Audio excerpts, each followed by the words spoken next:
ગીર સોમનાથ જિલ્લામાં ખેડૂતોના સપના ભારે વરસાદને કારણે ધોવાઈ ગયા છે। વરસાદ એ જીવન આપે છે। જો કે કાર્તક માસમાં પડેલા કમોસમી વરસાદને કારણે ગીર ગઢડા અને ઉના સહિતના તાલુકામાં વરસાદે ભારે તારાજી સર્જી છે। સતત 3 દિવસથી પડી રહેલા વરસાદને કારણે કેસરિયા ગામમાં ખેતીના પાકને મોટું નુકસાન થયું છે। બહેનોની આંખોમાં એક તરફ જ્યાં આંસુ સરી રહ્યા છે, જો કે બીજી તરફ નેતાઓ અને અધિકારીઓ માત્ર ફોટો સેશન કરાવ્યા હોય તેવું અન્ય ખેડૂતો અને ગ્રામજનોને લાગી રહ્યું છે।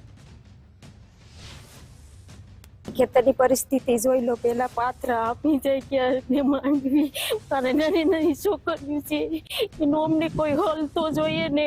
માલ ઢોરને હું નાખવું, અમારે હું ખાવું, મારા બાળ બચ્ચાને હું ખવડાવવું, અમારી પોઝિશન તો જો, અમારો આમ તો પગ જો, અમારે આવા ને આવા 3 ખેતર આપને આમ થઈ ગયા છે।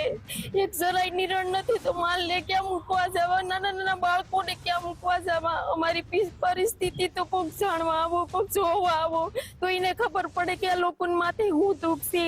પદાધિકારીઓ પ્રધાન કક્ષાના ડેલિગેશન આવેલા તે આ ખેડૂતોને જે ખાના ખરાબી સર્જાણી તેને જાયજો લેવા આવેલા, ત્યારે તે રસ્તા ઉપર ઊભી અને ખાલી વાતચીત દ્વારા જાણ્યું, ખેતરોની મુલાકાત નથી લીધી અને ક્યાંય સ્થળ નિરીક્ષણ નથી કર્યું। વરસાદ ચાલુ છે, ખેતરમાં બધું પલળી ગયેલ છે, મગફળી ને બધો પાલો પણ બધાનો પૂરું થઈ ગયું। અત્યારે ઘાસચારામાં કશું છે જ નહીં ખેડૂત પાસે।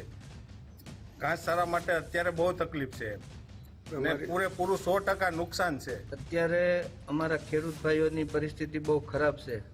મગફળી, સોયાબીન, કપાસ અને એરંડા તમામ પાક 100% અત્યારે બહુ નુકસાન થયું છે। તો અમે આપ મીડિયાવાળાને એક વિનંતી કરીએ કે આપ દ્વારા સરકારશ્રીને અપીલ કરો અને અમને 100% ખેડૂતને ફાયદો થાય એવું પેકેજ જાહેર કરો। અમારા ગામમાં 100% નુકસાન છે। અમારા ગામમાં નદી 2 વાર બધા ખેતરોમાં આવી ગઈ છે અને વરસાદ કન્ટિન્યુ ઘણા સમયથી ચાલુ છે, એટલે 100% નુકસાન થઈ ગયું છે। કોઈ સર્વે કરવા આવ્યું હતું? સર્વે કરવા આવ્યા છે પણ